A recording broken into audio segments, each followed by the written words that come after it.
Obrigada no Senhor. Irmãos queridos, primeiro eu vou dizer alguma coisa pequena sobre mim, porque já pensou numa igreja tão linda como essa, tão especial, nesse estado, nessa cidade. Aí de repente cai aqui na escola dominical, o pastor nem avisou, digamos assim, nem teve tempo de avisar, não é? Olha, vamos ter uma escola dominical aqui, não é? Com a irmã, tudo mais. Então vocês fiquem assim tranquilos. Eu também sou sua irmã em Cristo Jesus, serva do Senhor, sou casada, tenho 2 filhos, tenho 3 netinhos, 3 coroas, né? Meu filho mais velho tem 5 para 9, né? Vai fazer 44 anos. E a minha filha é 14 anos mais nova do que ele. Então, ela vai fazer 30, ele vai fazer 44. E tenho 3 netinhos, Ana Maria, que vai fazer 7, Guilherme, que fez 3 anos, e o Benjamin, que tem 1 ano e 3 meses, que é o filho da filha. Então, na vida secular, eu sou auditora fiscal no estado da Paraíba e moro em Recife, me desloco nos 2 estados há 22 anos.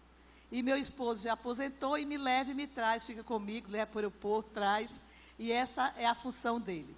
Nunca quis ser diácono, nem presbítero, disse que a função dele era me levar para a igreja e levar os filhos para a igreja. Hoje os filhos já estão casados, então ele só faz me levar. Não é? Então, é uma alegria, logo cedo de convertida, logo cedo Deus me chamou para o trabalho da SAF e por meio do pastor da igreja. Por isso eu considero que imensamente é importante a posição do pastor na vida de toda a igreja, especialmente falando na vida das mulheres. Porque quando eu me converti, ainda bastante jovem, eu tinha um filhinho já, depois ele foi crescendo, e quando ele tinha 4 para 5 anos, nós fomos morar no interior de Pernambuco. Eu sou pernambucana, deu para ver, né? Sou pernambucana, nordestina, e aí no interior, fiquei na igreja pequenina e crescendo na igreja, especialmente na escola dominical, de quem eu sou extrema defensora, da escola dominical como uma universidade, não é, dos crentes. E aí eu vivia no meio da mocidade, não é? Tocando violão na igreja e acampando com a mocidade, com o filhinho assim. Um dia o pastor me chamou, assim: Aninha, eu quero falar com você. Pois não, pastor. Peguei, meu Deus, o que será que o pastor vai dizer? À noite. Aí meu marido ficou comigo quando terminou o culto, ele disse: eu tenho 2 coisas para lhe dizer. Eu disse: pois não, pastor, pode dizer. Ele disse: uma é que você vai para a SAF. Eu disse assim: o que é SAF, pastor? Ele disse: é o lugar da mulher presbiteriana, servir a Cristo. E com os seus talentos, e você tem muitos. Eu digo: ai meu Deus, só a graça. E a outra, pastor, o que é? Ele disse: por que você não é dizimista? Eu já trabalhava, ganhava um bom salário. Eu disse: mas ninguém nunca me pediu o que é que faz para ser dizimista. Então, 2 coisas muito importantes na vida de uma mulher crente, especialmente presbiteriana, é saber o seu lugar na igreja e confortavelmente servir a Cristo no seu lugar, apoiada pelo seu pastor, e a outra é ser dizimista, grande cooperadora no trabalho do Senhor. Então, 2 coisas basilares. Então, é isso um pouquinho de mim, né? E sirva ao Senhor, foi servindo presidente de SAF, de federação, de sinodal, quase 8 biênios, presidente da sinodal central de Pernambuco. Hoje é a central de Pernambuco, o sínodo tem outro sínodo chamado Sesc Centenário. E a minha igreja ficou no Sesc Centenário, o sínodo novo. Mas as irmãs me condecoraram presidente de honra das 2 sinodais. Então é isso, queridos. Então, na vida secular, eu sou auditora fiscal, aquela que tem a caneta bem pesada no ICMS para cobrar, mas o que eu mais amo ser é serva de Cristo, não é? E falar de Jesus, das suas maravilhas. E falando com a esposa do nosso pastor e com ele, que ela tem nome, né, minha linda? Eu esqueci, você vai desculpando. Deliene, né? E falando com ela e com Raquelzinha, nossa querida Raquel, Thaís, e o pastor, então, canalizou bem esse tema para nós estudarmos juntas, né? Eu sempre digo assim às irmãs, que são o meu público-alvo, meu campo missionário, eu digo: olha, na nossa igreja, eu reafirmo todas as vezes, quem prega são os pastores, eles são vocacionados, são chamados, não é? Tem todo o estudo nos seminários, mesmo no Instituto Bíblico, e eles falam dentro da própria função. Nós somos auxiliadoras na igreja e auxiliamos o trabalho do Senhor. Então, nós vamos falar aqui muito assim, pela alta medida, como uma professora de escola dominical, uma mãe de família. Então, os irmãos orem e tenha misericórdia de mim, o Senhor, não é? Agora, eu gostaria de perguntar, ao tema da palestra, oportunidades que Jesus não perderia. O tema original dela é servos presbiterianos, têm o estilo de vida de Jesus. Mas o reverendo Lapa, de uma das igrejas de Belo Horizonte, me pediu para fazer esse estudo para a igreja. Aí eu disse, pastor, que tal o tema oportunidades que Jesus não perderia? Ele disse, ótimo. Aí aqui eu abri justamente essa, mas o texto é o mesmo, de servos presbiterianos, têm o estilo de vida de Jesus. Então, essa palestra fala de oportunidades que Jesus não perdeu. Aí eu queria que os irmãos no seu coração já fossem pensando assim. E depois, se alguém quiser testemunhar sobre isso e o pastor der a oportunidade dentro do estudo, o irmão poderá ou a irmã poderá testemunhar de uma oportunidade que o irmão não perdeu, ou a irmã, ou uma oportunidade que o irmão ou a irmã perdeu. De quê, Ana Maria? De falar de Jesus, não é? Porque Jesus não perdia. Então, vamos dar uma passeada por João 4. Eu vou pedir ao pastor Robson que ele leia esse texto, João 4, de 1 até 35, e que nós todos estejamos pensando, enquanto ele lê, que nós estamos lá presentes naquela conversa. Porque o bom da leitura bíblica é essa. Nós nos sentimos dentro do contexto do texto, da passagem que nós estamos lendo, compreendendo, e como se nós lá estivéssemos. Então, por gentileza, se o senhor puder ler João 4, de 1 até 35. Bem conhecido, e o pastor já pregou muito nesse texto. Passamos a leitura, meus irmãos. Quando, pois, o Senhor veio a saber que os filisteus tinham ouvido dizer dele, Jesus fazia e batizava mais discípulos que João, se bem que Jesus nem mesmo batizava, e sim os seus discípulos. Deixou a Judéia, retirando-se outra vez para a Galiléia, e era necessário atravessar a província de Samaria. Chegou, pois, a uma cidade samaritana chamada Sicar, perto das terras de Jacó, perto das terras que Jacó dera ao seu filho José. Estava ali a fonte de Jacó. Cansado da viagem, assentara-se Jesus junto à fonte, por volta da hora sexta. Nisto veio uma mulher samaritana tirar água. Disse-lhe Jesus, dá-me de beber, pois seus discípulos tinham ido à cidade para comprar alimentos. Então lhe disse a mulher samaritana, como sendo tu, judeu, pedes de beber a mim, que sou mulher samaritana? Porque os judeus não se davam com os samaritanos. Replicou-lhe Jesus, se conheceras o dom de Deus e quem é o que te pede, dá-me de beber, tu lhe pedirias e ele daria água viva. Respondeu ela, Senhor, tu não tens como atirar, e o poço é fundo. Onde, pois, tens água viva? És tu, porventura, maior do que Jacó, o nosso pai, que nos deu o poço, do qual ele mesmo bebeu, e bem assim seus filhos e seu gado? Afirmou-lhe Jesus, quem beber desta água tornará a ter sede. Aquele, porém, que beber da água que eu lhe der, nunca mais terá sede. Pelo contrário, a água que eu lhe der, será nele uma fonte a jorrar para a vida eterna. Disse-lhe a mulher, Senhor, dá-me dessa água, para que eu não mais tenha sede, nem precise vir aqui buscá-la. Disse-lhe Jesus, vai, chama teu marido e vem cá. Ao que lhe respondeu a mulher, não tenho marido. Replicou-lhe Jesus, bem dissestes, não tenho marido, porque 5 maridos já tivestes, e esse que agora tens não é teu marido. E isso disseste com verdade. Senhor, disse-lhe a mulher, vejo que és profeta.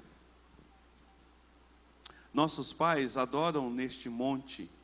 Vós, entretanto, dizeis que é em Jerusalém é que é o lugar onde se deve adorar. Disse-lhe Jesus: mulher, podes crer-me que a hora vem, quando nem neste monte, nem em Jerusalém adorareis o Pai.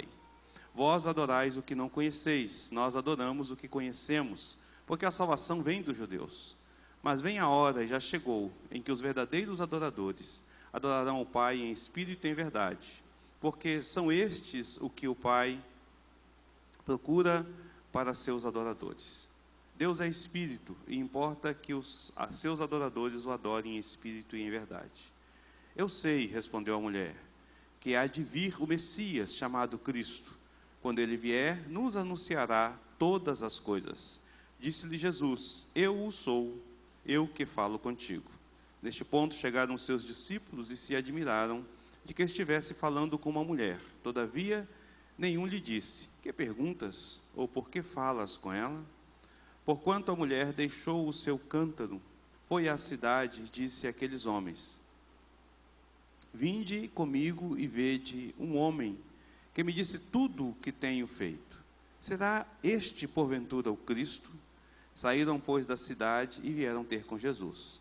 Nesse inteirinho, os discípulos lhe rogavam, dizendo: mestre, come. Mas Jesus lhe disse: uma comida tenho para comer que vós não conheceis. Diziam então os discípulos uns aos outros: ter-lhe-ia, porventura, alguém trazido o que comer? Disse-lhes Jesus: a minha comida consiste em fazer a vontade daquele que me enviou e realizar a sua obra. Não dizeis vós, ainda há 4 meses até a ceifa? Eu, porém, vos digo: erguei os olhos e vede os campos, pois já branqueiam para a ceifa. O ceifeiro recebe desde já a recompensa e entesoura o seu fruto para a vida eterna. E dessa arte se alegram tanto o semeador quanto o ceifeiro. Pois, no caso, é verdadeiro ditado: um é semeador e outro ceifeiro. Eu vos enviei para ceifar o que não semeaste. Outros trabalharam, e vós entrastes no seu trabalho. Acho que eu passei do texto. Obrigada, não tem problema. Gostaram da leitura?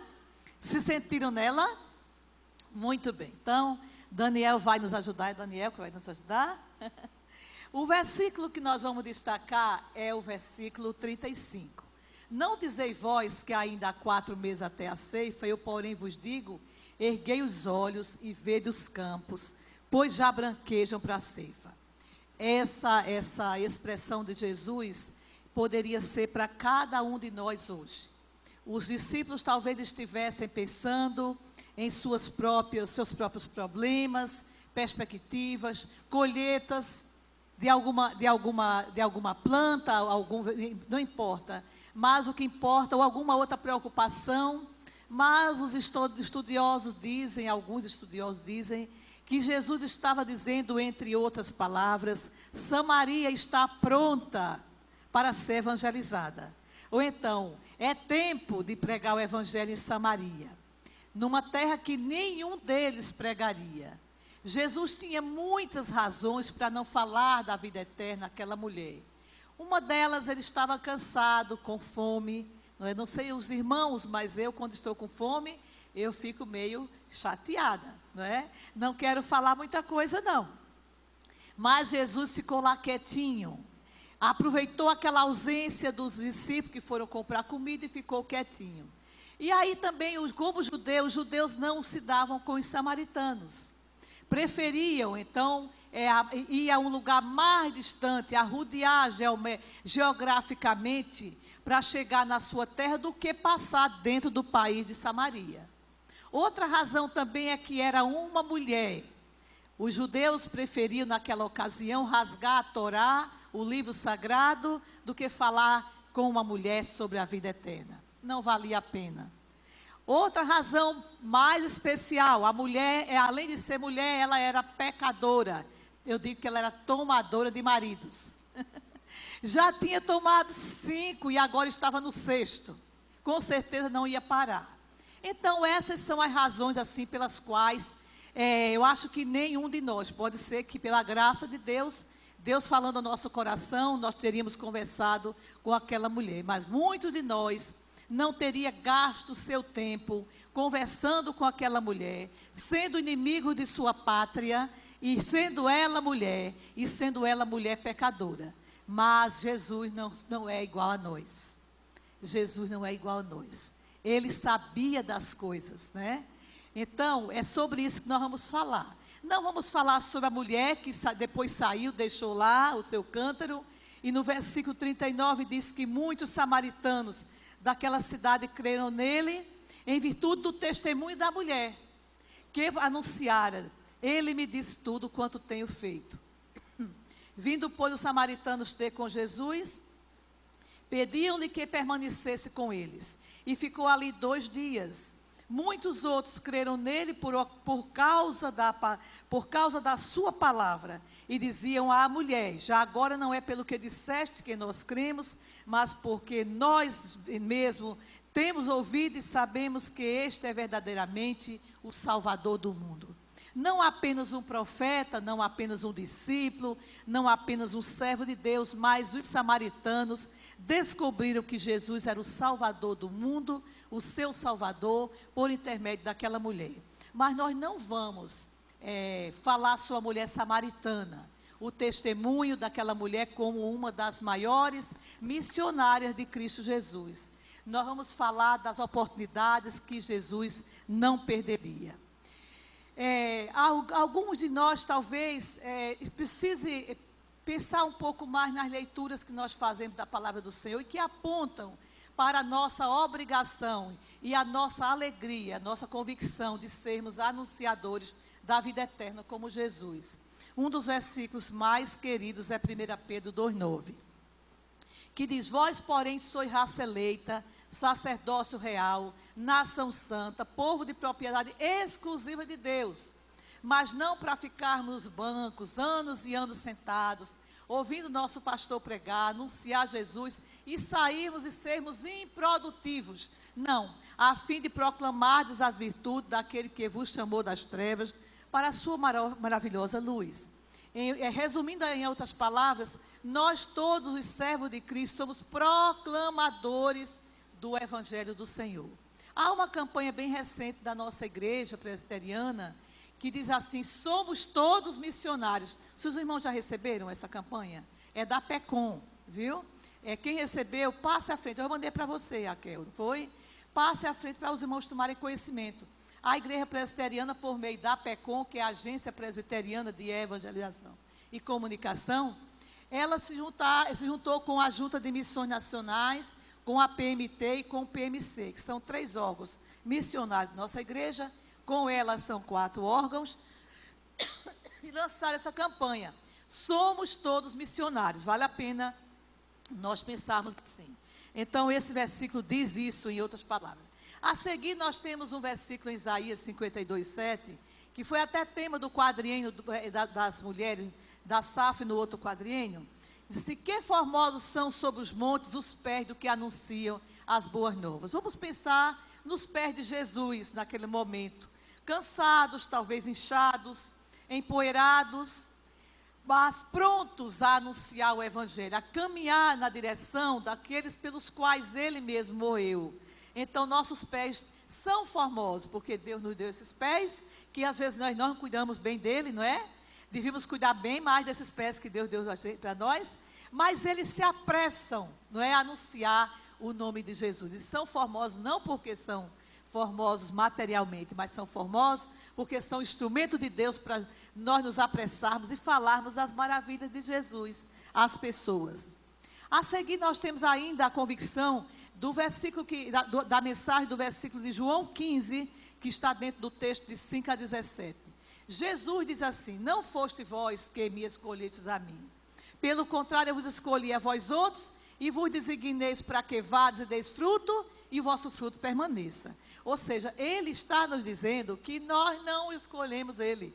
A mulher samaritana não escolheu Jesus. Jesus alcançou-a desde a eternidade. Jesus nos alcançou desde a eternidade. Antes de fazer o mundo, já escreveu nossa vida e nos escolheu para sermos os seus servos. Mas não para sermos servos inoperantes, infrutíferos, sentados na igreja, só ouvindo as coisas boas do nosso pastor, as mensagens, os hinos, mas para nós darmos fruto. E o fruto é o fruto é o fruto do trabalho, o fruto do chamado, o fruto do ID, o fruto da grande comissão, que é a salvação sendo levada às pessoas. Em Mateus, no capítulo 9, Jesus também nos adverte e nos ajuda e nos ensina, dizendo que a seara, na verdade, é grande, mas os trabalhadores são poucos. Rogai, pois, ao Senhor da seara, que mande trabalhadores para a sua seara.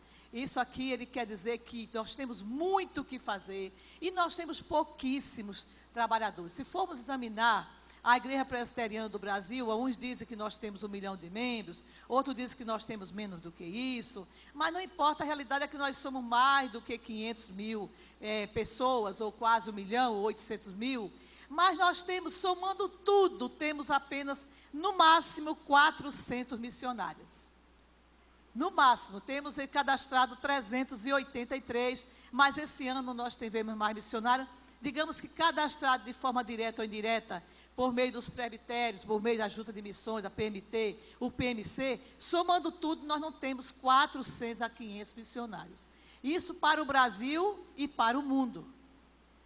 Se nós formos vencer a batalha no Brasil de 210 milhões de habitantes, com apenas 170, eu acho que é isso, 170 missionários presbiterianos, tudo bem que tem a Assembleia de Deus, tem a Batista, tem outras denominações, mas não é suficiente. Então, se cada crente não se sentir um missionário, nós não vamos dar conta do nosso recado. Cada um de nós é um missionário. E nós somos fruto do rogo, fruto da oração que Jesus mandou eles fazer.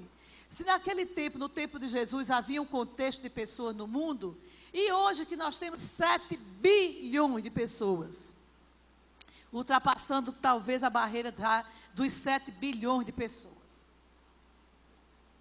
Como vencer essa grande massa de pessoas, que assim como a mulher samaritana passa perto dos crentes, e se os crentes não falarem da salvação, como Jesus falava, como é que vai ser? De todo jeito, eles vão ouvir falar. Agora, bom é que eles fossem falar pelos presbiterianos, não é verdade?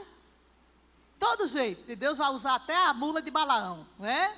Vai usar a internet, vai usar os nossos irmãos lá da Coreia do Sul, que jogam bíblias em cima do muro na Coreia do Norte, e um dia, aquele presidente, né, da Coreia do Norte, estava numa reunião, se eu não me engano, da ONU, com outro chefe de Estado, e lá estava o presidente da Coreia do Sul. E aí alguém intermediou a conversa, porque eles são inimigos, e aí um perguntou ao outro: o que é que você quer que eu faça pela Coreia do Norte? Ele disse assim: deixe de jogar bíblias. Deixe de jogar bíblias, porque ele não quer que as pessoas conheçam o Evangelho. Mas a realidade é que a Coreia do Norte já tem assim de crentes, mesmo sendo proibido, né? Pela ajuda, pelo apoio dos irmãos coreanos do Sul, pela internet, pelo Facebook, pelo WhatsApp, tudo isso são canais modernos de fazer chegar a mensagem salvadora. Muito bom. Então, a seguir, né, Daniel, nós perguntamos assim: o que é fazer missão? Às vezes a igreja tem não de que tem aversão, mas não compreende bem quando o pastor fala de missões. Parece que é uma coisa estranha. Trazer um missionário aqui, vamos trazer um missionário que está em férias, que vem lá do Nordeste, dos campos missionários, do sertão, ou então que vem da Inglaterra, ou que tem que vir da França, ou do Oriente Médio. Ele vem aqui, o pastor traz, ele passa a palavra, ele passa os slides, ele mostra o trabalho, mas parece que nós temos um pouco de medo, ou um pouco de pouca familiarização com o tema missões. Quando na realidade o tema missões, evangelização, é um tema corriqueiro, é um tema do dia a dia, é um tema da vida. Nós estamos andando e lembrando da nossa missão. Então nós vamos casando as filhas, casando os filhos, formando as filhas, formando os filhos, nos formando, trabalhando com os netinhos, e aí Jesus dizendo: erguei os olhos e veio dos campos, que já branqueiam para a ceifa. Trabalhando onde estamos e lembrando desse ID. É uma coisa que anda conosco, no nosso sangue, como diz os irmãos LCP, no DNA, no nosso DNA, tem missões, porque Jesus é o nosso maior missionário. Então, fazer missões é levar o evangelho do Senhor Jesus Cristo na busca do resgate do ser humano. Como nós não sabemos aqui nessa cidade linda, não é? De Araguaína, como nós não sabemos aqui ao redor de vocês, das suas casas, dessa cidade maravilhosa, quem Jesus salvou, a igreja tem que alarmar o evangelho para todos, levar o evangelho para todos, até para a mulher do tipo da mulher samaritana e outros também. Se tiver o nome escrito na vida, o Senhor vai trazer. Se a nossa igreja não fizer, outras igrejas vão fazer. É bom que nós presbiterianos façamos, não é? Nós vamos receber, além da salvação, os galardões e ver o nosso Senhor feliz, né? Alegre com a nossa vida, alegre com a nossa igreja presbiteriana daqui de Araguaína. Por que nós devemos fazer missão, Daniel? Devemos fazer missão porque não é uma escolha pessoal.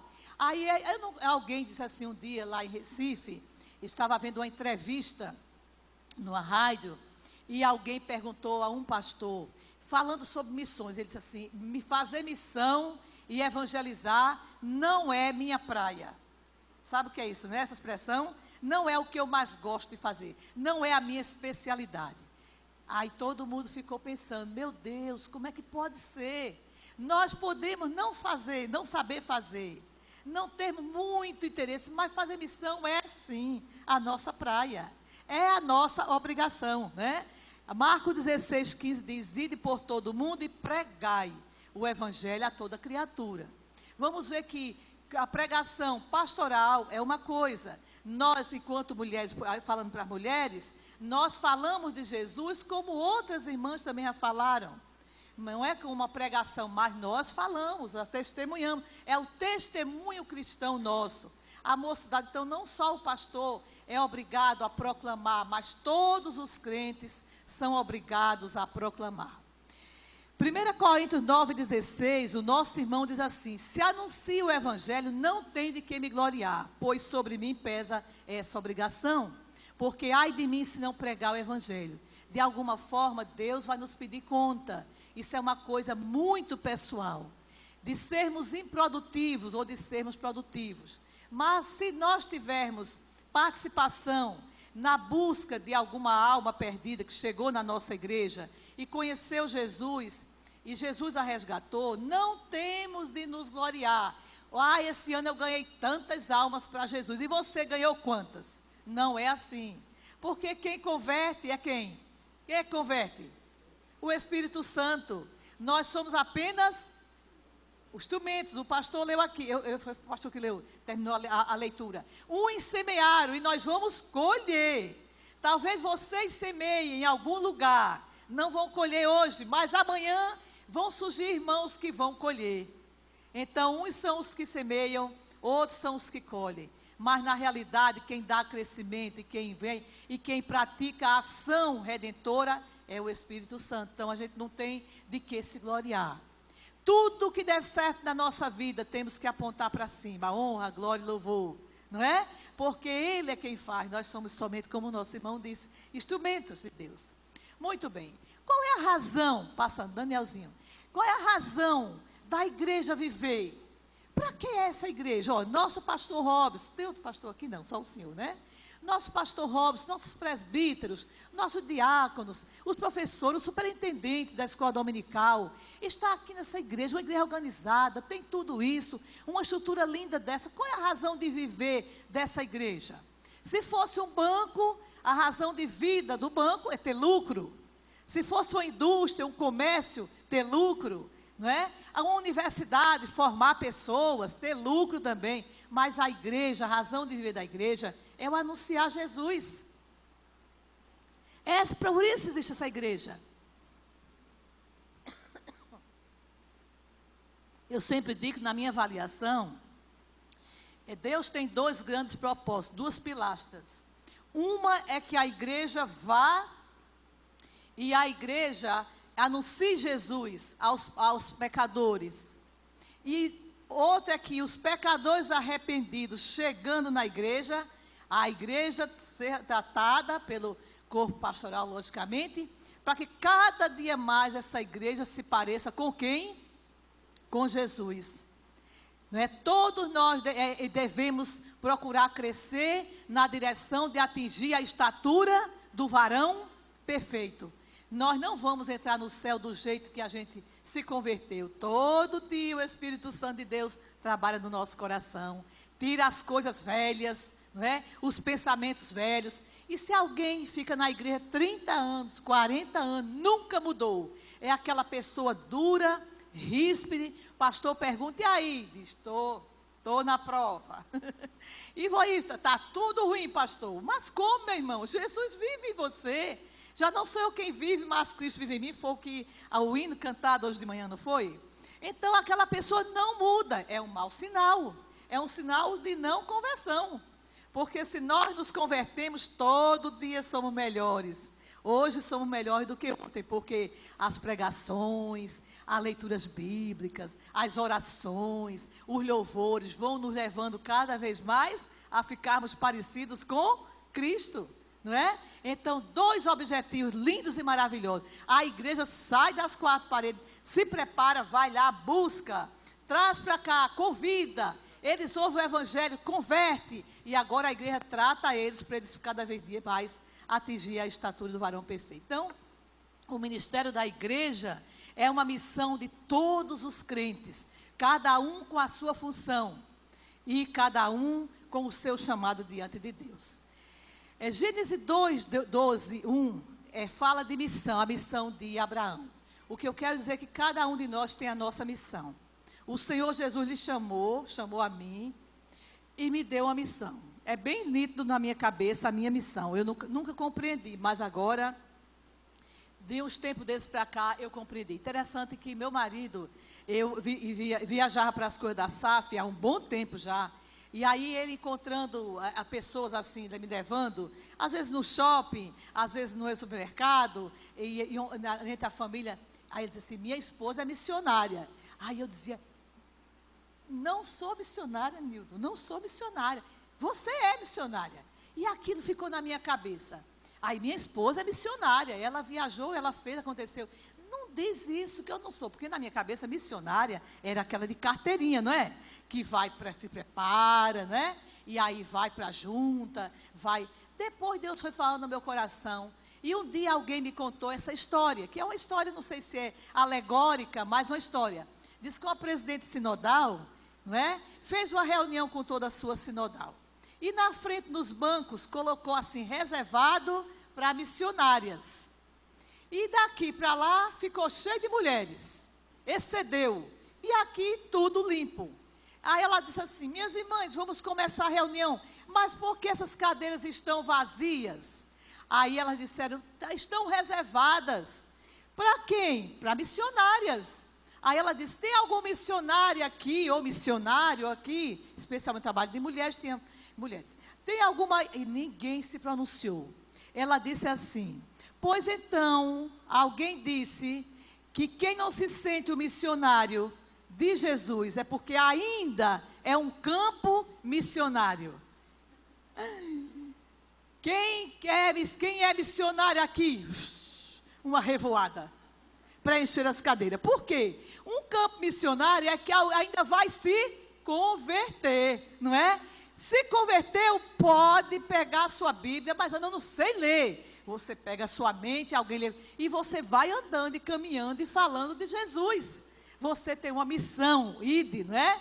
Ide. Então, Abraão, nosso irmão, teve a missão dele. Muito nítido na Bíblia a missão de Abraão. Ora, disse o Senhor a Abraão, sai da tua terra e da tua parentela e vai, olha, uma missão, vai para uma terra que eu te mostrarei. E aí Deus disse a Abraão que faria dele uma grande nação, que em Abraão seriam abençoadas todas as nações, toda uma história linda que nós sabemos. Isaías também se encontrou num momento especial da sua vida, lá no capítulo 6, e aí uma voz que dizia, né, a quem hei de enviar, quem havemos de enviar por nós, quem há de ir por nós? A Isaías disse, eis-me aqui, envia-me a mim. Olha aí, vai ter uma ocasião que o nosso pastor vai estar aqui pregando e ele vai dizer assim: nós precisamos de alguém que faça tal coisa. Meus irmãos, minhas irmãs em especial, se for uma coisa que você, como auxiliadora, puder fazer, levante a mão e diga: pastor, eis-me aqui, envia-me a mim. Eu vou, pastor. Eu vou e levo a SAF toda. E leva o PH, e leva os filhos, leva o CP, todo mundo vai. Isso é que é o nosso dever, não é? Não é o pastor perguntar e a gente ficar ali: eu não vou, eu não vou. Sair da minha zona de conforto, da minha cama boa, não é? Sair da minha janta gostosa, passar um dia me queimando naquele sol, não é? Em função de que há uma coisa mais importante a ser feita.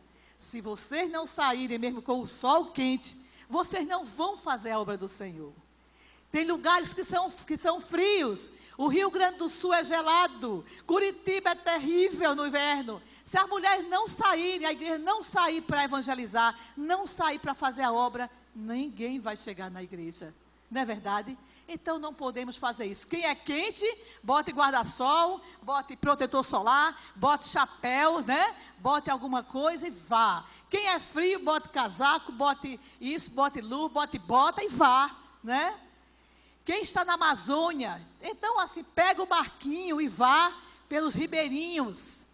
Tem igreja lá nos ribeirinhos que tem assim, 10, 15, 20, 30 congregações pequenas ao longo do rio. Cada uma com 20 membros, 10 membros, 20 membros, 15 membros. Fruto de trabalho de pessoas leigas. Muitas vezes leigas, apenas conhecem Jesus. E aí sai a navegar pelos barquinhos pregando Jesus. Coisa mais linda do mundo, né? Lá numa cidade chamada, numa comunidade, que eu não lembro o nome agora nesse momento, mas é Piranopã, uma comunidade ao longo do rio Tocantins.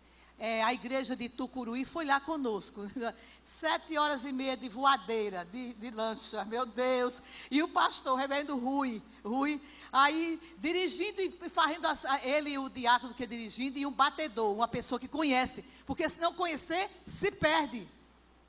Tem que ir com um batedor, uma pessoa que conhece as coisas, porque tudo é igual e parecido.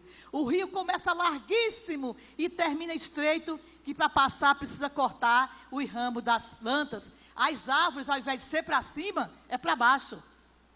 O caule dela está muito embaixo, 3, 4, 5 metros embaixo, ela apenas mostra as folhas. Aí você pensa que você está bem rasinho, misericórdia, jacaré assim, de baixo. Aí nós fomos lá, tinha um irmãozinho leigo que estava lá há bem uns 25 anos, 30 anos. Uma igreja só de famílias. Então ele foi pregando de forma leiguíssima e formou essa família com uns 50 membros na igreja, pequenininha. A única igreja que tem energia gerada por um motorzinho de barco é a igreja presbiteriana. O resto, todas as casinhas são casinhas humildes, não tem mesa, não tem cadeira, não tem cama, não tem nada. Pobre demais. E descendo o rio, várias comunidades feitas pelo trabalho evangelístico desse senhor. Ele hoje já faleceu. Não precisou ir para a universidade para se transformar num evangelista. O reverendo Lidório conta uma história sobre Seu João. Já ouviram falar de Seu João? Bota na internet a história de Ronaldo Lidório e Seu João. Ronaldo Lidório viajou para a Mata Amazônica, para dentro, e viajou 7 dias caminhando para encontrar um evangelista indígena que tinha aquelas tribos, e para começar um trabalho naquele meio. E viajou bastante. Quando chegou lá, que chegou na aldeia, toda preparada em festa, para ter uma festa. Aí ele perguntou: o que é isso aqui? Aí disseram: é porque amanhã todas as tribos, várias e várias tribos ao redor dessa aldeia, bem longe, vão vir para cá. São igrejas que vêm para cá para a festa. Ele disse que festa era essa aqui. Ele disse: mas como é isso? Disse: chegou aqui, Seu João, chamou Seu João. Seu João era iletrado, não sabia ler, nem escrever, nem coisa nenhuma, um índio. Seu João chegou nessas terras, e essas terras tinham 6 igrejas igrejas, não sei se era presbiteriana, mas igrejas derivadas da pregação de Seu João. Em cada tribo indígena tinha uma igreja. E estava indo haver uma festa das 6 igrejas E lá na igrejinha com 50 não, é a igreja com 200, 500 índios convertidos. Aí Ronaldo Lidório disse, meu Deus, o que é que eu vim fazer aqui? Não precisa de mim aqui, seu João já é o grande pregador, né? Iletrado, não sabia nada, né? Então, olhe, a missão de cada um de nós. Missão de Jeremias a seguir. E o Senhor me disse, eis que ponho na tua boca as minhas palavras, Jeremias, vai. A missão de Moisés, que lhe direi, Senhor, disse Deus a Moisés, assim dirás aos filhos de Israel, eu sou, me enviou a vós outros. Então nós temos aí, irmãos, missão de Abraão, a missão de José, a missão de Neemias, a missão de Josué, a missão de Paulo, a missão de Esté, a missão de Mordecai, a missão de Pedro, de todos eles. Cada um deles receberam a missão de Deus em Cristo Jesus. Da mesma forma, nós também fomos chamados para a nossa missão, cada um no seu cantinho, aonde está, né? Para florescer onde está plantado.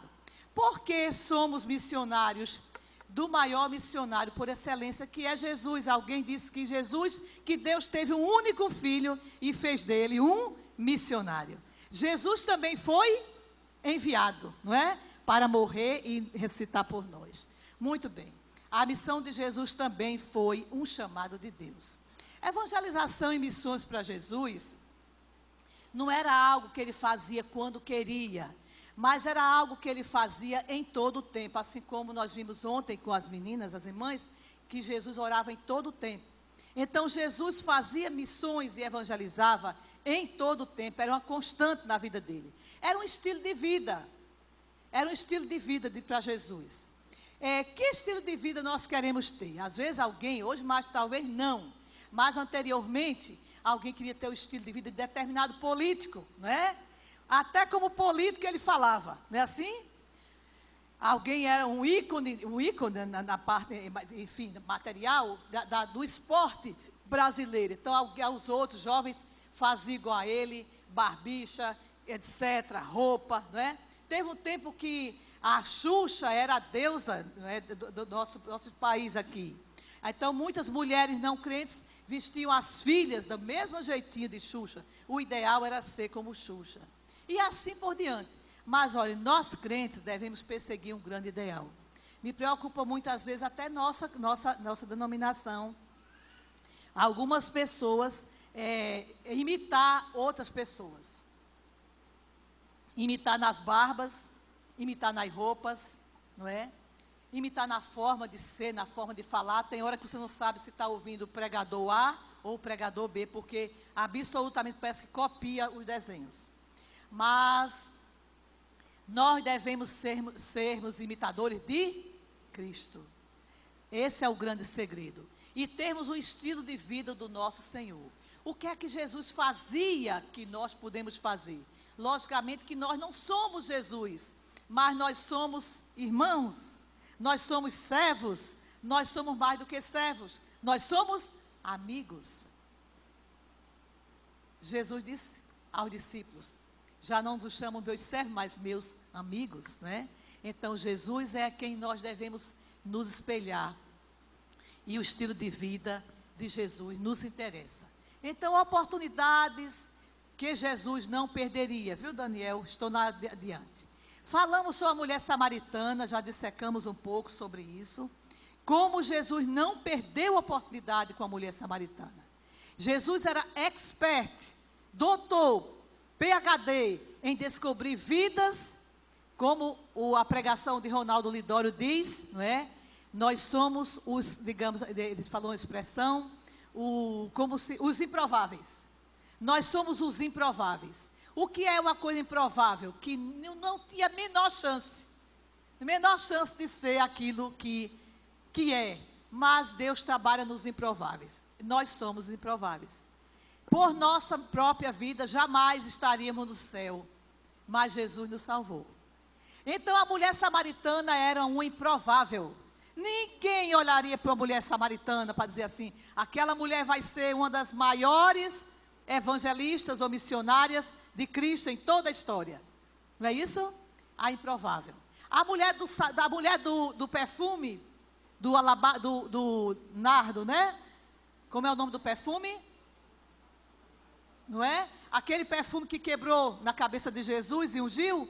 Jesus disse, aonde for contado esse evangelho, essa mulher, né, será para a sua memória. Uma mulher improvável. Jesus é doutor em salvar os improváveis.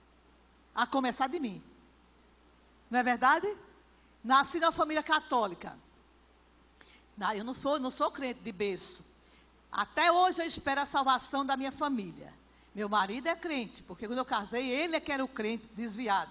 Desviou-se com 14 anos de idade, porque foi participar de uma quadrilha junina. Que é o que está acontecendo no Nordeste agora. É por isso que os pais não devem deixar os filhos participar das coisas que não são absolutamente necessárias na escola. Meus filhos nunca participaram. Mamãe tem quadrilha, não vai. Mamãe tem balé, não vai. Porque depois do balé vem outras coisas, não é?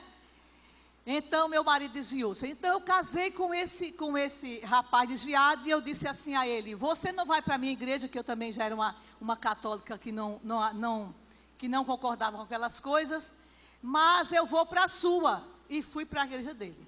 E lá, o Senhor, depois de 2 anos e meio de escola dominical, 2 anos e meio de pregação à noite, 2 anos e meio da SAF investir em mim, a igreja investir em mim. Um dia o Senhor, não é? Porque o Senhor bate na porta. Agora o Senhor é misericordioso, Ele não invade, não é? Às vezes Ele invade, se estiver no fim da vida, Ele invade mesmo. Mas Ele bate até você abrir, não é? Eis que estou à porta e bato, não é assim? Se alguém abrir, eu entrarei e cearei com Ele. Jesus é magnífico. A conversa que Jesus teve com a mulher samaritana, veja, por isso que eu digo assim, alguém diz assim, isso aqui é contra a pregação as evangelizações, se você não aceitar, você vai para o inferno. Porque não é assim que a pessoa tem a verdadeira conversão. A verdadeira conversão também envolve o Espírito Santo de Deus, o amor de Deus, a misericórdia de Cristo. Veja, que conversa linda Jesus teve com a mulher samaritana. Já viu isso? Conversou tanto com ela. Olha, verdadeira, se você soubesse quem está falando com você, você perderia a água da vida. Ah, Senhor, me dá que eu não venho mais buscar. Olha que coisa, que simplicidade daquela mulher. Aí ele vai falando com carinho, com autoridade, com responsabilidade, não é? Com a divindade dele. E a mulher entende que ele é o profeta. Então Jesus trabalhou na vida dessa mulher. Mas ele não trabalhou só na vida da mulher samaritana. Se nós formos ver o outro lado, Nicodemos era um homem, digamos, santo, não é? Um sacerdote, um homem da lei, mas chegou perto de Jesus, Senhor, o que é que eu faço para herdar a vida eterna? Ô Nicodemos, você sendo homem da lei, olha, outra conversa, e não sabe, necessário Nicodemos, precisa nascer de novo, mas Senhor, como é que eu vou caber na barriga da minha mãe? Veja que simplicidade, Nicodemos. Se fôssemos nós, pregaríamos a Nicodemos, um homem que já estava lá no alto escalão da lei, e ainda diz assim, meu Deus, Nicodemos deve ser louco, não é? Mas Jesus vai com carinho, né? Outro que Jesus evangelizou, que Jesus conscientizou da salvação, a mulher que ia morrer apedrejada. Será que nós não aplicaríamos a lei? Tem pessoas muito legalistas no nosso meio, que só quer uma brecha para aplicar, não é? Aquela lei dura. E Jesus foi convocado a estar presente naquela confusão. Olha, Senhor, ó Jesus, essa mulher foi pega em adultério. A lei diz que tem que morrer apedrejada. E Jesus calado. Tem hora que o silêncio fala melhor do que as palavras. Calado, escrevendo na areia, e depois, aquele que não tiver pecado, atire. Aí, quem atirou? Ninguém. Aí, mulher, cadê teus acusadores? Agora a conversa dele. Mulher, cadê teus acusadores? Ah, Senhor, não tem mais nenhum, foi todo mundo embora. Eu também não vou te acusar, mas tem uma coisa, vá e não peques mais. Não é lindo isso? O amor de Jesus. Mas também nós temos aqui o nosso querido Pedro. Ah, Pedro. Pedro foi uma pessoa maravilhosa, é lutador, é aquele bravo, etc. Caminhou com Jesus, queria fazer tendas para Jesus e os outros anjos que vieram, e sempre estava, Senhor, de maneira nenhuma isso vai te acontecer. Pedro era a figura do crente que era convertido, né? Mas quando Jesus morreu, Pedro negou Jesus 3 vezes. Olha a capacidade de Jesus para alcançar Pedro. A palavra de Deus diz lá antes assim, quando tu te converteres, né? Tu irás tomar conta. Então Jesus já tinha ciência de que Pedro, apesar de viver no meio do discípulo, ter escolhido como apóstolo, ainda faltava o grande encontro com Jesus.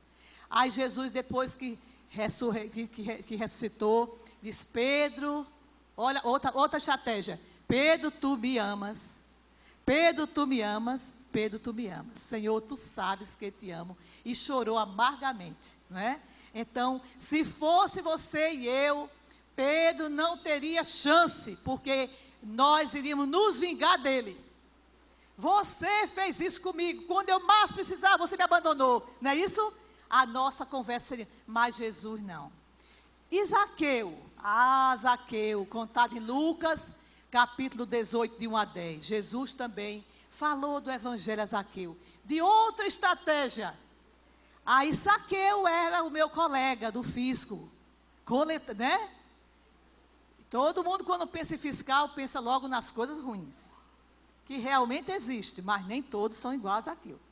Mas Zaqueu roubava, Zaqueu extorquia, mesmo. E Zaqueu, quando soube que Jesus ia passar, Zaqueu se atrepou numa árvore, porque era baixinho, e Jesus debaixo da árvore, Zaqueu, desce depressa, vou cear na tua casa. Na minha casa, Senhor, eu sou pecador. Mas Jesus foi para lá, e lá aconteceu a obra salvadora na vida de Zaqueu. E Zaqueu devolveu quantas vezes o que tinha roubado? 4. O jovem rico, outro que vocês também e eu talvez nem chegasse perto, nem de Zaqueu, nem de Pedro, nem jovem rico.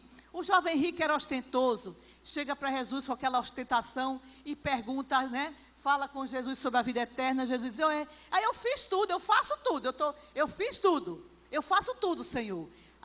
Mas você vai vender tudo que tem e dar aos pobres e me seguir. É claro que Jesus não vai pedir a mim, a você, e nem pediria de verdade assim, com essa consciência de que venda tudo para... Mas Jesus sabia que o apego do jovem rico estava na riqueza. E nós temos que deixar tudo por amor a Jesus. E o jovem rico não deixou. Nós nem sabemos se o jovem rico se converteu, mas Jesus chegou lá, não é? E eu acho que é um dos últimos aqui citado, os discípulos de Emaús. Os discípulos de Emaús nos entristeceram, porque eles conviveram com Jesus, viram as obras de Jesus, eram chamados de discípulos de Jesus, no entanto, caminharam com Jesus. Jesus contou toda a história, lembrou toda a história do Velho Testamento até aquela época, e eles não reconheceram Jesus. E quando Jesus sentou na mesa, que partiu o pão, foi que eles reconheceram que estava diante de Jesus. Por acaso não nos ardia o coração quando Ele, né, nos expunha as Escrituras? Então, Jesus foi misericordioso com todos eles. E a nossa missão, trazendo para nós aqui, não é? Já falamos muito deles, mas hoje somos nós. Onde nós estamos e quais são os nossos campos? Olha, nossos campos começa pela nossa casa. A grande pergunta é, na sua casa, todos já são crentes? Se são crentes, agora cabe a você manter. Se não for, manter assim, né? Manter quer dizer, fazer tudo para que eles continuem sendo servos de Jesus. Mas se na sua família, como a minha, nem todos são crentes. Eu tenho 12 irmãos, morreu um, tem 11. 11 e a minha mãe, nenhum é crente.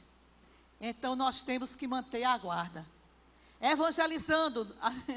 Às vezes eu coloco no grupo dos irmãos, digamos assim, se eu colocar Ronaldo Lidório, eles colocam um pregador deles. Se eu colocar o Sal da Terra cantando, eles colocam o Padre Zezinho e o Padre João Carlos, e meu irmão é padre, tem mais essa, ainda tem mais essa. Meu irmão é padre. Padre importante, ilustre, salesiano. Canta o Brasil todo, membro da Academia Pernambucana de Letras, é um homem ilustre. Então, para mim, é muito difícil, porque eu só sou uma simples serva e ele é um ilustre padre, né? Então, nós temos que muita luta. Aí eu não coloco mais no grupo, eu coloco individualmente para alguns. Aí esses alguns, um dele joga no grupo. Aí quando joga no...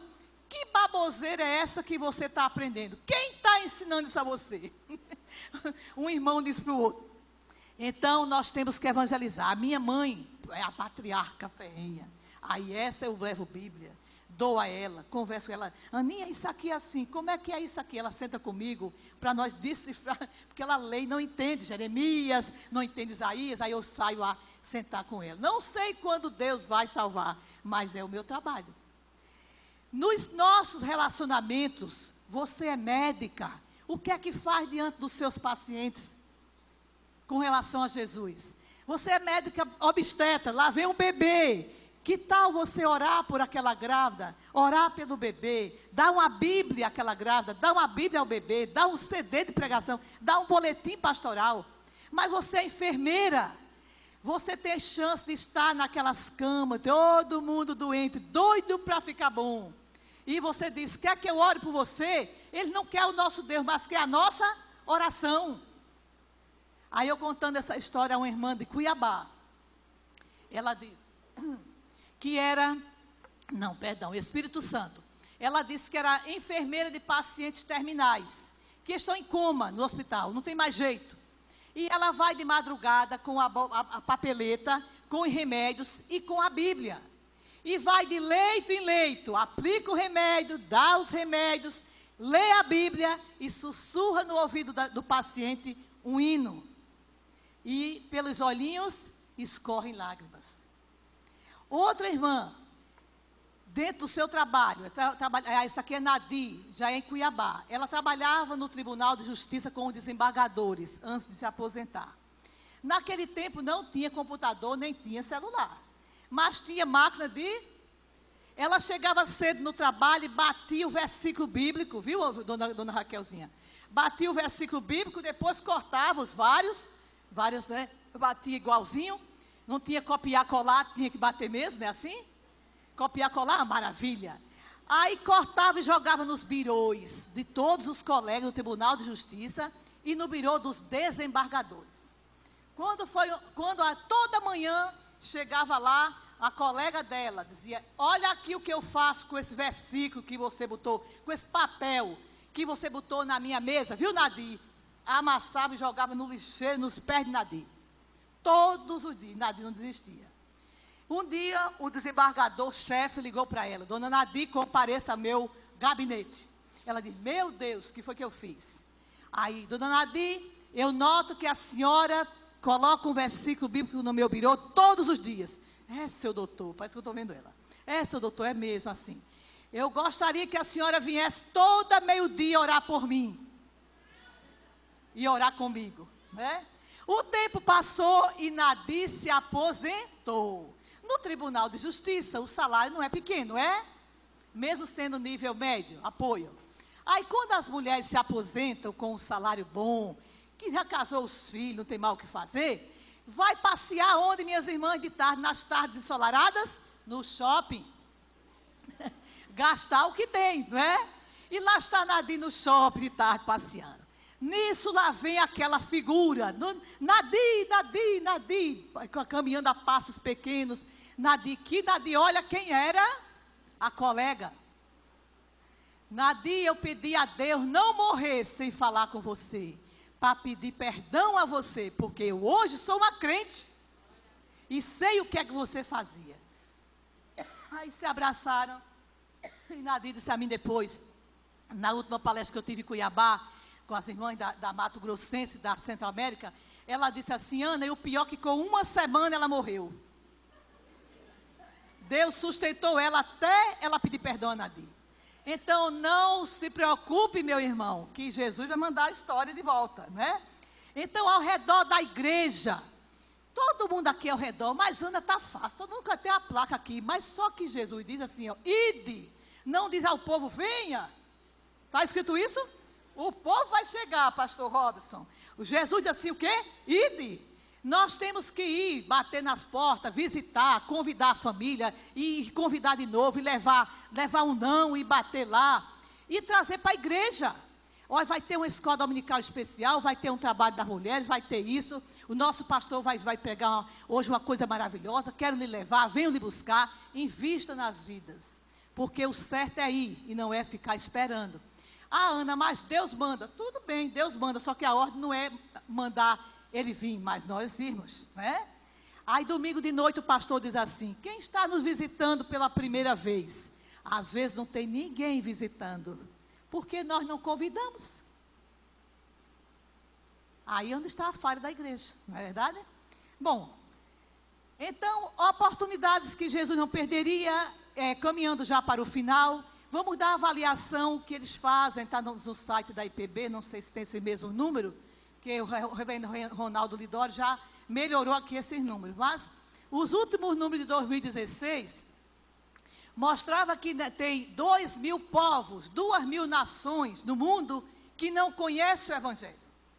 Cerca de 3.000 nações com as suas línguas diferentes, que não tem um versículo bíblico sequer decifrado. 2 bilhões de pessoas entre os 7 bilhões que não sabem nem o que é Jesus. Na região Nordeste, que é a minha região, tem cerca de 53 milhões de habitantes dos 210 do Brasil, tem 53, 54, 55 milhões lá no Nordeste. Mas olha que situação, 1% no Nordeste, não é? 1% dos cristãos estão em povoados que não têm sequer uma igreja evangélica. Das 485 cidades brasileiras que têm menos de 3% de crente, desse total, 343 estão no sertão nordestino. Ou seja, o Nordeste é um campo missionário.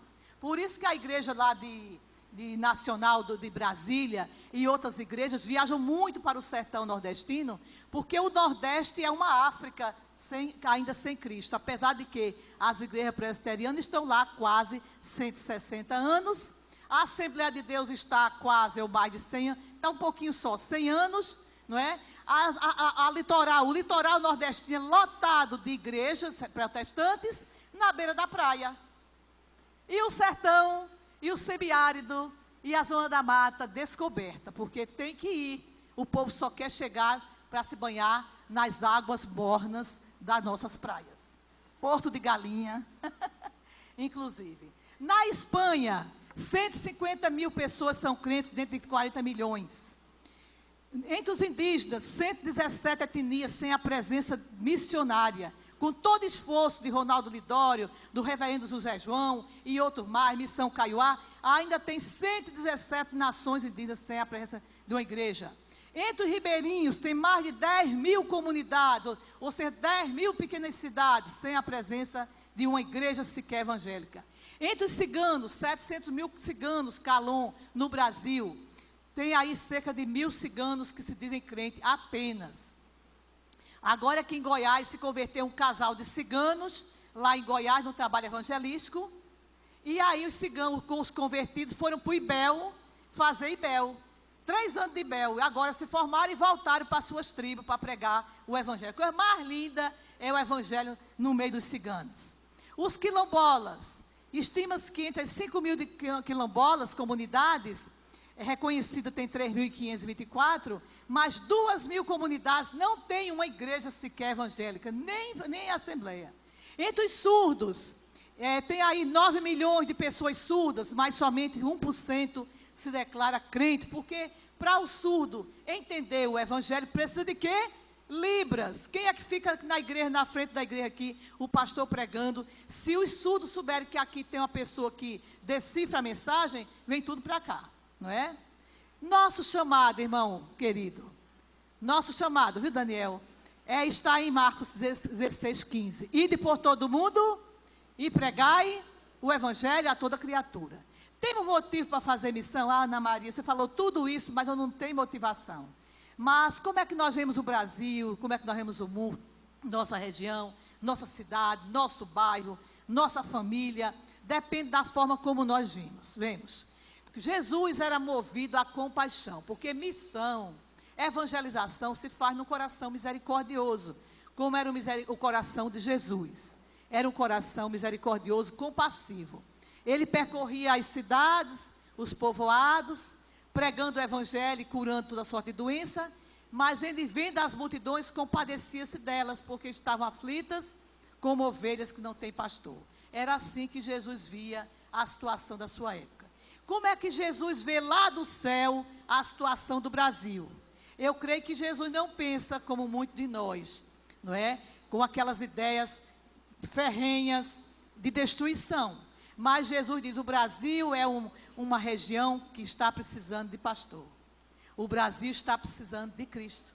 Por isso está perdido desse jeito. E não há governo que dê jeito no Brasil, enquanto o Brasil não olhar para Jesus, não é? Compaixão era a palavra que fazia importância no coração de Jesus. Mas também para fazer missão precisa-se contribuir. A contribuição financeira, a contribuição do seu tempo, a sua vinda. Pastor, pode contar comigo, eu empresto meu carro. Pastor, além da oferta que o senhor solicitou, consegui tal e tal oferta, consegui Bíblias. Então, depende da nossa contribuição. Sem contribuição, fica difícil. E uma das formas de se reconhecer que nós somos convertidos em Cristo é a nossa capacidade de servir. A conversão não é só para ficar sentada. Tem que ser mostrada através de uma vida de serviço e apoio a missões. Missão se faz, no terceiro e último item, missão se faz com oração. Não há nenhuma atividade no reino de Deus, nem na nossa vida secular, que possa ser feita sem a oração. A oração constante é quem ajuda e favorece a intercessão do Senhor na grande comissão, na grande estrada de serviço da igreja. Os intercessores, eles formam um batalhão que suporta espiritualmente aqueles que vão na frente. O pastor vai pregar, nós temos que orar pelo pastor. O missionário vai pregar, temos que orar pelo missionário. Aí o reverendo Hernando diz assim: a força da oração é maior do que qualquer combinação de esforços na terra. A oração move o céu, aciona o braço onipotente de Deus, desencadeia grandes intervenções do Senhor na história. Aí um outro pregador, citado por ele, diz assim: quando o homem trabalha, mas quando o homem ora, Deus trabalha. A igreja quer trabalhar e quer ser vitoriosa, ore. Sem oração, pode ter o melhor aparelhamento do mundo, não vai conseguir, tem que orar. Então, para fazer missões, nós temos que ter algumas certezas. Letra A, primeira certeza, reconhecer que Deus é soberano, está acima de tudo, de todos, e tem o total controle de toda a situação. O Senhor está vendo o tempo, o Senhor está vendo as dificuldades, o Senhor sabe todas as coisas. Nós temos que aguentar firme, porque Ele não vai deixar nada que queira fazer sem fazer. Letra B, reconhecer que existirá sempre oposição à missão. A Araguaína só vai ter oportunidade de evangelização quando nós colocarmos lá na tribuna do município um prefeito crente. Nem espere por esse tempo. Só quando o governador de Goiás for um homem temente a Deus, nem espere por esse tempo. Sempre vai haver alguém contra a obra missionária. Por isso tem que orar. Vamos evangelizar um bairro? Nem vai evangelizar o bairro sem orar. Tem que orar e se preparar. Letra C. Além de reconhecer que é tempo difícil, todo tempo de fazer missão é difícil, e que Deus está no controle, temos que pedir a Deus que nos capacite. Senhor, Ana Maria falou isso, mas eu não tenho o menor interesse, e nem sei fazer isso. Senhor, mas eu quero te servir, eu quero aprender. Então, vamos pedir ao Senhor, né? Letra D, reconhecer que missão não só faz pelo missionário que está lá, não sei aonde, não. A missão é uma missão de todos. Agora, uns vão, outros ficam, orando, contribuindo, não é? Sendo parceiro. Então, missão se faz com os pés do que vão, os joelhinhos de quem ora e as mãozinhas de quem trabalha, de quem contribui. E reconhecer, no último ponto, que Jesus está à nossa frente. Ele disse em Mateus 28, 20 assim, ó, eis que estou convosco todos os dias até a consumação do século. Não devemos ter medo de fazer a obra do Senhor. Precisa ser feita e Ele conta com nós. Não mandou os anjos, mandou a nós. Reconhecer que somos sal e luz e que levar Jesus aonde Ele ainda não foi levado. Às vezes eu fico preocupada, a igreja arruma uma confusão, arruma uma divisão e vai embora metade da igreja, leva metade dos presbíteros. E já começa ali num ponto alugado, diz assim, já somos igreja. Grande coisa, começar uma igreja da briga, da confusão. Bonito é começar uma igreja do nada. Chegar debaixo de um pé de pau desse, de uma árvore dessa quente, um bairro distante. Começar tocando violão, tocando o que quiser, cantando, um ajuda. E daqui a pouco junta a criança, junta a mãe, junta pai, congregação. Daqui a pouco é igreja. Aí é que se é a igreja. Mas formar igreja com divisão. Vem um bocado de irmãos da igreja A. Os desigrejados, né? Aí junta, nada contra os irmãos de outra denominação, mas junta os irmãos batistas, maravilhoso.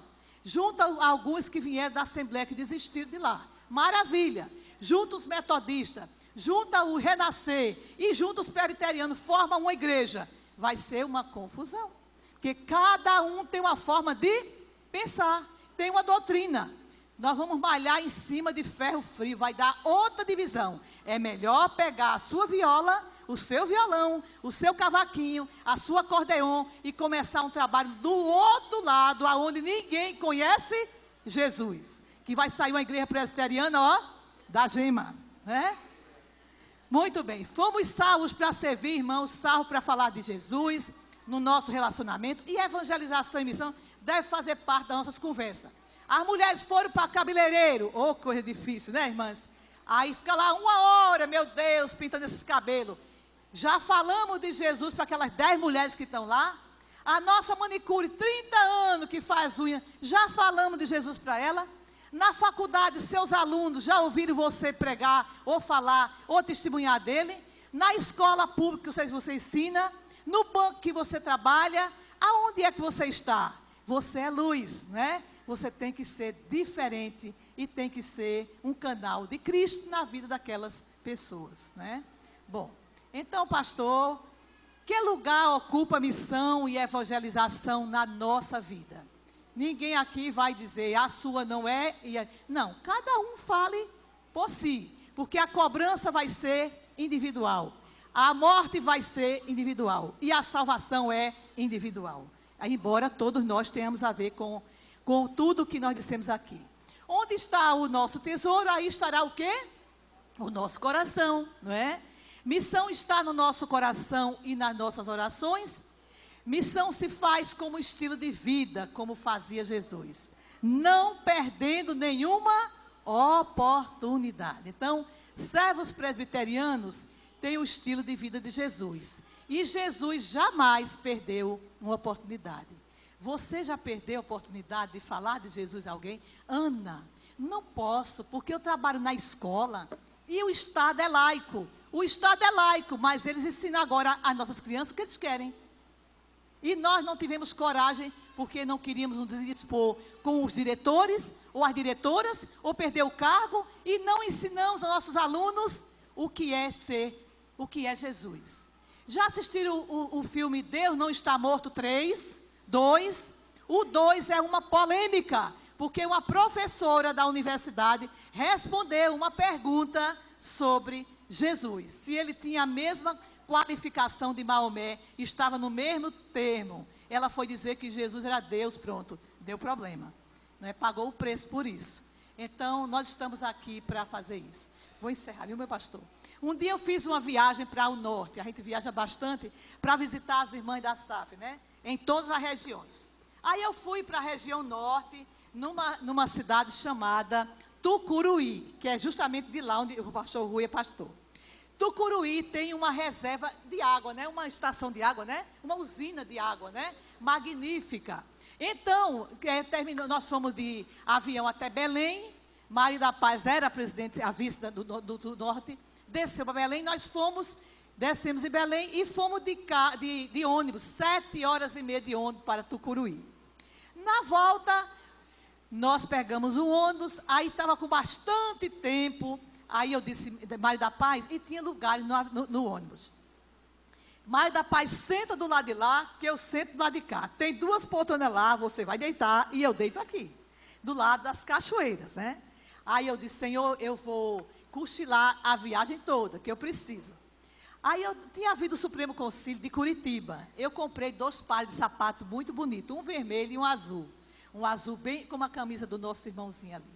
Aí o vermelho dei à minha filha. O azul Natier, azul royal, ficou para mim. Era muito lindo. Então, nessa reunião, eu calcei meu par de sapato bonito. Quando eu entrei no ônibus, eu disse, a viagem é longa, eu vou tirar esse sapato. Coloquei numa sacola e coloquei debaixo das minhas pernas. E calcei uma sandália para ir bem confortável. Quando eu estou ali pensando e orando, agora eu vou dormir meu sono, chegou uma senhora bem ilustre, bonita, charmosa, e aí vinha com a máquina fotográfica. Aí disse assim, a minha senhora se incomoda que eu fotografe as cachoeiras? Eu disse, não, pode fotografar. E lá está ela tirando foto aquela usina de água imensa, aquele rio imenso. Aí demorou, e o ônibus andando, e a cachoeira passando. Eu disse, Senhor, eu quero cochilar, essa mulher não sai daqui, Senhor. Nisso, eu sentada aqui, para que ela ficasse bem folgada. Nisso, ela sentou-se aqui, disse, posso me sentar? Eu disse, pode. Pensei, mas Senhor, mande ela sair logo daqui. E aí começou a conversar, e conversa vai, conversa vai, e o ônibus andando. E aí nós entramos pela Safra em Revista, abri a Safra em Revista. Aí tinha um artigo assim, você é feliz? Do reverendo Hernandes. Quando eu li aquilo ali, a mulher desabou a chorar. Contou que era uma professora universitária. Tinha ido aplicar a prova no doutorado, era uma doutora, PhD, no assunto, na universidade de lá, do Pará. E aí contou de todos os problemas pessoais da família dela, com o marido, com o esposo, com o pai. Teve problemas grandiosos com o pai dela. Isso refletiu no casamento dela, que não deu certo. E a mulher a chorar, e eu haja falar do amor de Jesus para ela. E a mulher haja chorar. Eu sei que depois ela se consolou, eu orei com ela, falei com ela, dei meu telefone a ela, dei minha Safra em Revista a ela. Nisso, Mário da Paz disse assim, Ana, eu fui falar com o motorista, ele disse que está quase chegando em Belém. 7h30 de viagem. Quase chegando em Belém, e ele disse que nós saltássemos aqui, porque daqui para o aeroporto é mais rápido. Se formos para a cidade, vamos perder o avião. Eu disse, meu Deus. Aí peguei minhas coisas mais que depressa, dei um abraço nela, deixei ela lá com a Safra em Revista, com tudo, e fui e desci. Quando sentei no táxi com o Mário da Paz, que o ônibus foi embora, meu Deus, ficou no ônibus o meu sapato. Aí eu peguei a passagem do ônibus, aí disquei para a empresa. Disse, olha, vai chegar o ônibus que veio de Tucuruí, assim, etc. tal. Aqui está o número do ônibus. E eu deixei um par de sapato. Minha senhora, não se preocupe. Tudo que fica no ônibus, quando chega aqui no ponto da rodoviária, nós tiramos e guardamos para o nosso cliente. Aí eu ligo para Belém, para a irmã que nos atendeu, né, na chegada. Irmã, vá lá com o seu esposo e pegue meus sapatos, expliquei a ela. Aí daqui a pouco, aí eu estava sentada no avião já, ela ligou, disse, Ana, cheguei lá, batemos tudo, o homem disse que o sapato não chegou. Eu disse, tá, meu Jesus, levou meus 7h30 de sono, levou minha Safra em Revista e levou o meu sapato. Ainda pensei assim, eu acho que ela vai escrever para mim pelo meu e-mail e vai dizer que guardou meu sapato. Você escreveu? Até hoje ela não escreveu. Mas pelo menos, graças a Jesus, eu não perdi a glória a Deus.